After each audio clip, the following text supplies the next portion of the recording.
Good morning and welcome to Crossroads of Rockland History on WRCR and WRCR.com. I'm Clare Sheridan from the Historical Society of Rockland County.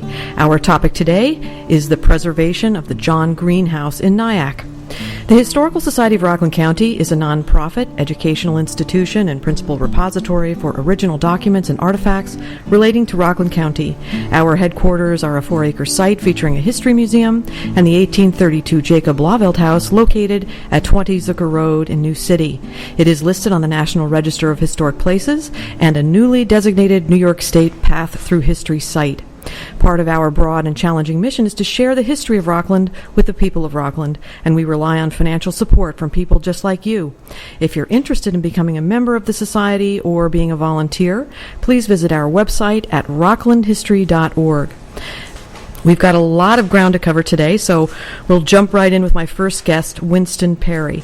Thanks for being here, Win. And tell us a bit about your background and how you became involved in the preservation of the John Green House. Well, Claire, I'm an architect, have been for 50 years. Much of my work is involved in historic preservation. I'm a former trustee of the Historical Society of Rockland and a member of the Rockland Board for Historic Preservation. I'm also president of the Historical Society of the Nyacks, and I'm an official village historian of the village of Upper Nyack. I guess the answer to your question is that historic preservation gradually went from hobby to profession and back to hobby again when I retired. So this place is deserving of preservation for more than one reason. The importance of the inhabitant of this place as well as being architecturally significant. Can you shed some light on this? Why is John Green important? Well, yes, Claire, and it's certainly hard to tell from looking at the house in its present condition, but it is one of those special places worth saving, primarily because the man who had it built and lived there, but also because of its construction, and I'll try to cover a little bit of both. John Green was one of those rare people who could visualize the future, come up with creative ideas, and actually organized the effort to implement them. He was one of the founding trustees of the first church in Nyack in 1812, the Methodist Church, which is the building that they built in 1813 is still there, is referred to as the Old Stone Meeting House in Upper Nyack. Then going into the 1820s, it was the age when the Erie Canal was built and opened, and other canals were important in the economy of the country, and he wanted Nyack to share in that great enterprise. So he organized an association to build a steamboat to serve Nyack, connected with New York City and other places on the Hudson. The courts had just voided the monopoly of the Fulton enterprise, and the market was open for new enterprises such as John Green's. Also, in order to bring merchandise to the landing for the steamboat in Nyack, he helped organize the effort to create the Nyack Turnpike, which now pretty much replaced by Route 59.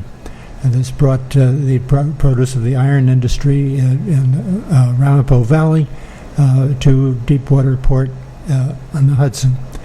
He even went out in his rowboat and sounded the depth of the river, proving that there is a deep water channel to the dock in Nyack. And architecturally speaking, tell us why this house is important. Well, the house is in the important stone house tradition of Rockland County. When the first settlers began farming the Nyack patent, they saw handy veins of red sandstone right down near the water level, and it became a supplement to their crops to quarry the stone, use it for their homes, and ship it to New York City, where it was used in many, many buildings. The early settlers, or at least the most prosperous of them, built their homes of this local red sandstone. And in my opinion, it's one of the most wonderful, beautiful stones in the world. It's warm, rosy color. It's soft, easily worked, and it has a warmth and character that is hard to match in any other stone. So John Green's house is an unusual example of the Rockland County stone house tradition in that it is 2.5 stories high, whereas most of the farmhouses were 1.5, or maybe 2 stories high. But this is a house that was intended to be in a community, in a town, not a farmhouse. And it is built with local red sandstone, lime mortar, and a hewn timber frame for the floors and roof. And these Rockland County stone houses are disappearing fast, and this is an opportunity to preserve one of the most interesting of them. To the untrained eye, the value of this place, as you said earlier, may not be readily apparent. In fact, it may look like it's beyond repair. As an architect and architectural historian, what do you look for in places like this, and particularly in the case of the John Green house, that indicates to you that it is a place that can be preserved? Well, it is certainly precarious. A section of the wall did fall down some 25 years ago and was patched back in. But I have had a mason who specializes in sandstone buildings look at it, and he has assured us that, yes, it is still possible to restore it. So in your professional opinion, it could be stabilized and brought back, right? Yes. I'm not sure how long that window of opportunity will last, but I think it is clearly still possible. You're listening to WRCR and Crossroads of Rockland History. I'm Clare Sheridan from the Historical Society of Rockland County, and today's topic is the preservation of the John Green House in Nyack. I've been speaking with Winston Perry, and again, if you have comments or questions, please feel free to call. And our number here is 362-0013. That's 845-362-0013. So this leads us to the next part of our program today, which is the current effort among a grassroots organization called the John Green Preservation Coalition. Representing this group is its president, Rick Tannenbaum. Thanks for being on the program, Rick. Thank you for having me, Claire. So tell us a bit about your background and how you became involved in the preservation effort of the John Green House. Well, my background is mostly in law, and earlier this year, I accompanied my wife, Tina Traster, on a photo shoot for a house down in Orangetown called the Abram Lent House. And I was engaged at that level to find a legal solution to the fact that a demolition permit had been issued for that house. Several weeks and months had gone by. There was some negotiations going on, and the developer there demolished the house over Passover on Easter Sunday weekend. It became apparent at that point to me that government alone didn't have a sufficient interest in historic preservation, at least down in Orangetown and around Orangetown. So I attended a meeting. I was in South Nyack, and a group of about 30 people had met to figure out what to do with the John Green House before something terrible happened there as well. So can you tell us where the John Green Preservation Coalition stands today in the timeline of preservation of this important place? Sure, of course, Claire. We formed a New York not-for-profit corporation in the beginning of June of this year, and it's called the John Green Preservation Coalition Incorporated. We obtained our 501c3 tax-exempt status, which enables us to raise money and offer to accept donations for the project. We have been negotiating now for several months with the owner of the property. The original owner had lost the property in foreclosure, and rather than go through the foreclosure procedure, she had offered a deed in lieu of foreclosure to the bank. The bank has a servicing agent, and we've been working closely with the servicing agent to secure a donation of the house, and they're advancing our cause. And we're waiting now for a final approval from the bank itself to complete the donation and enable us to take ownership. So how is your organization structured, and what are the key needs right now? We are a volunteer organization. We are 10 member board of directors. We have historians, we have several attorneys, we have building contractors, we have educators, we have a journalist and filmmaker.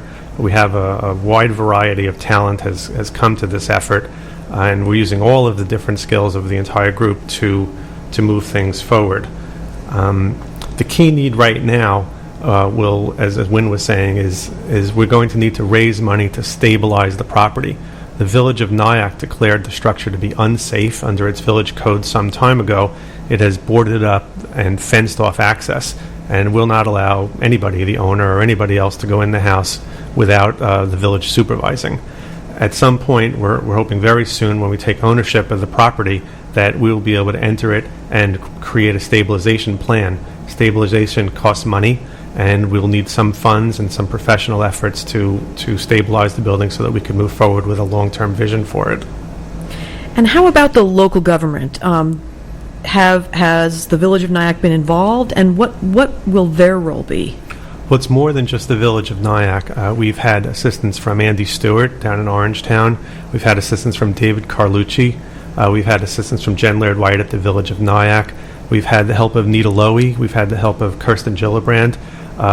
Public officials have really come together to help us secure the donation of the house, and we're working very, very closely with the village of Nyack, both the mayor and the village attorney, Walter Sebastian, to do whatever it needs to do to get the access that we need to secure the house. We're hoping in the future to partner with the village of Nyack in a long-term vision for the house itself. And the plan right now, as it stands, is to use the house to explore the history of Nyack from its inception through John Green's tenure, through slavery and the Underground Railroad, through the opening of the original Tappan Zee Bridge, and we're hoping to time the reopening of the John Green House to the reopening of the new Tappan Zee Bridge. So we're very excited about using it as a community-based center, similar to the Edward Hopper House. We hope to hold events there. We hope to have public space. We hope to use that wonderful garden in the back. And the plans are still in formation, but we're all feeling very positive about it. So how would you describe what the house could be for Nyack and Rockland County? I think it could be the anchor of a historic district down in Nyack. I think that there are so many wonderful historic properties in Nyack, and right now they're all unprotected. They're basically vulnerable to demolition, to any efforts to alter them. There's no protection in Nyack at all for any properties unless somebody steps up to take that, to make protection for them, basically through either facade easements or through historic districts. So I think that what the John Green House can do is it could begin the effort to create a historic district in Nyack. So if listeners want to get involved in your efforts, how do they find you? Well, we have a website. Our website is the johngreencoalition.org. By email, you could reach us at johngreenhouse@outlook.com. We have on the website, we have links for support donate, and through there you could make a donation either check to our P.O. box or through Visa, MasterCard, American Express, or PayPal, and all the donations are tax exempt. And also, just to get the word out about your group and so forth, that would be helpful too, right? We've held several meetings. We had a town meeting recently at the library in Nyack, and we're planning to take our show and to bring it to other groups, anybody who's interested in the chambers of commerce, town meetings. We've been using a PowerPoint demonstration and a short video to say what we're about, to show our cause, and to show what the property can be. That's great. The larger story of historic preservation in our county has been in the headlines recently due to some unfortunate outcomes, including T-Berryport in West Nyack and the Abram Lent House, which Rick mentioned, in Orangeburg. There's little doubt that these events have brought more attention to this house, the John Green House, and others that are being preserved right now. And this brings us to our third guest, Tina Traster. Tina, tell us about what you're working on and how the John Green House is being featured. Okay. I have created a 5-minute trailer called This House Matters. And it is being used to promote the production of a 30-minute documentary of the same name, This House Matters. There are several properties that are significant in their architecture and in their place in Rockland history, and they range anywhere from having been demolished to being threatened to being in jeopardy to just plain not being used to their potential. And I see these various houses not individually but as a cohesive story in terms of what we are neglecting and what needs to change. And why do you think a film is the best way to tell the story for the need for historic preservation of important structures in Rockland? Well, film is visceral. It crosses demographics. It speaks to all of us. We can see these houses, but more than see the houses, because houses are static, non-living things, I think equally important is to, as I'm doing in the film, is to weave the story of the activists and the citizenry and people who are ancestrally related to the houses, as well as government officials and preservationists and historians, all the people who come together to try to make change. They are the real story. And this isn't your first film, right? No, I previously did a film that is a companion to my book, my memoir, called Rescuing Julia Twice, and that's another short film that I've completed. So tell us where you are in the historic preservation project. Well, I'm continuously gathering information as several of the stories literally unfold in real time. Certainly, I'm involved in the John Green effort to try to get that house donated and to give it a future. I have been involved in Clarkstown on the Traphagen Vision property and am watching with some dismay what is happening with the Vanderbilt Butke house. Likewise, documenting the Seth house, which has been preserved, and as even the Cropsey barn, that there's trouble around that structure too. So I'm really documenting in real time, but I do hope to have this film completed, I would say, within about 6 months. And much of that, just like everything else, depends on funding. I'm running an Indiegogo campaign, which is on for another couple of weeks, but at any point, I will be able to accept donations to make this film happen. And so we do have a caller. Caller, you're on the air. Thanks for calling. Yeah, this is Bonnie. I live in Pearl River, and I read your article yesterday in the paper, and I was very interested to be in touch with you. It didn't give your phone number, but I spent 3 years trying to save the Sharpless house, which was built in 1734, and before it was dismantled, I have a whole video of the inside of the house and everything, which I think you might be interested in for your documentary.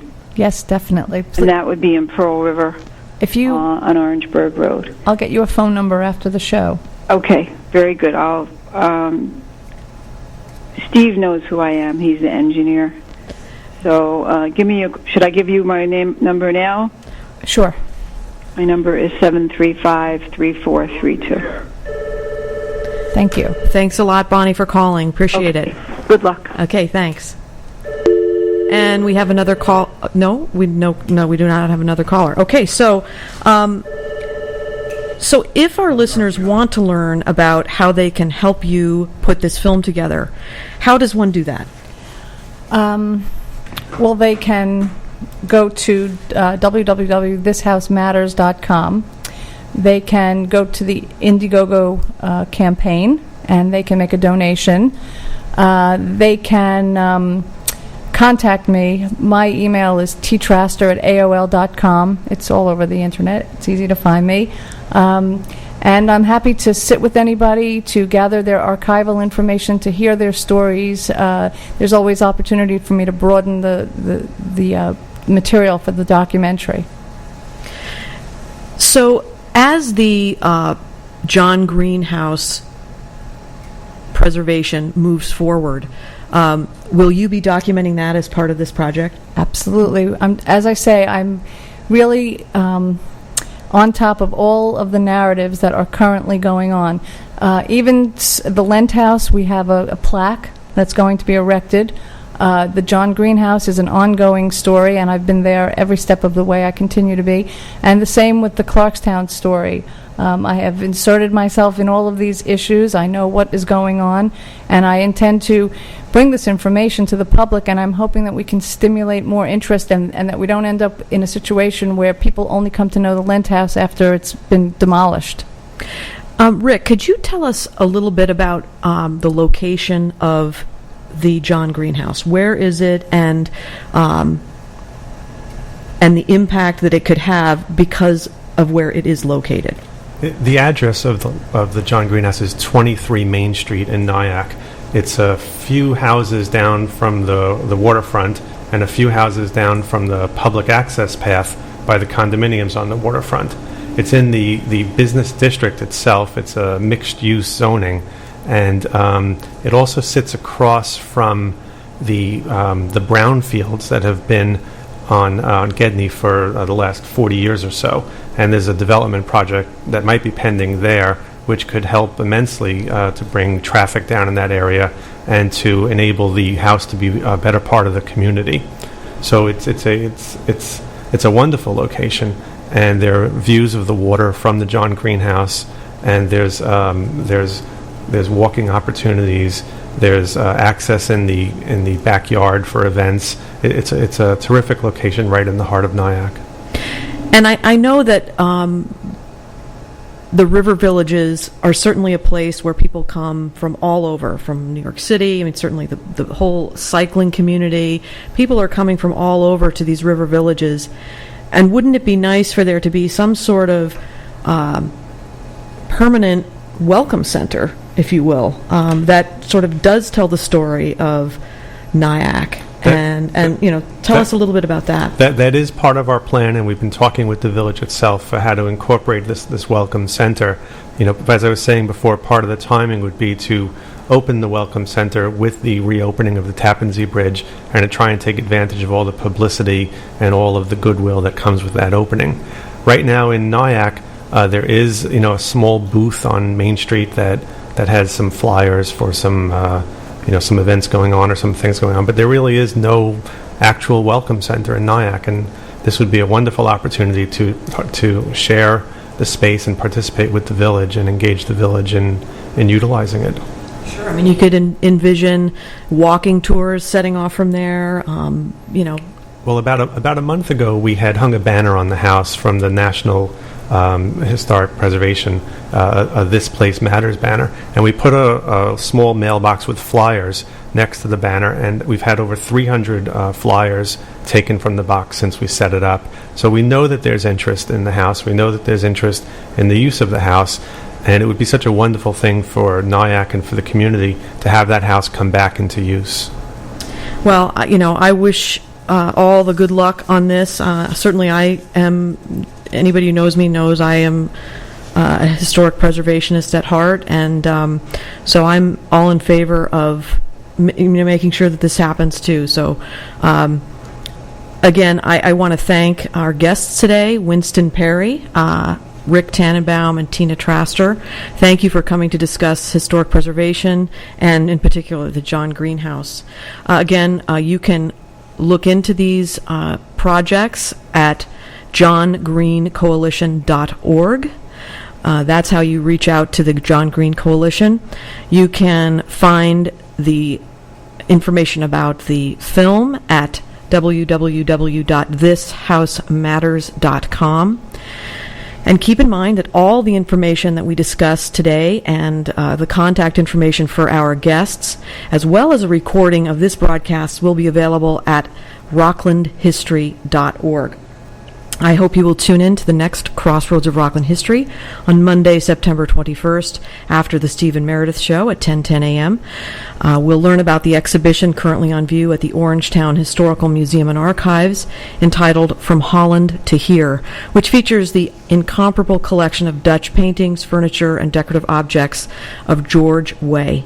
Our web address is rocklandhistory.org, and of course you can call us at 845-634-9629. That's rocklandhistory.org, or 634-9629. You can also follow us on Facebook, Twitter, and now you can find us on Tumblr, as Crossroads of Rockland History has a blog. And don't forget that many of our broadcasts are archived at rocklandhistory.org. Just go to our landing page and type radio programs in the search box. I'm Clare Sheridan. Thanks for listening to Crossroads of Rockland History on WRCR and WRCR.com.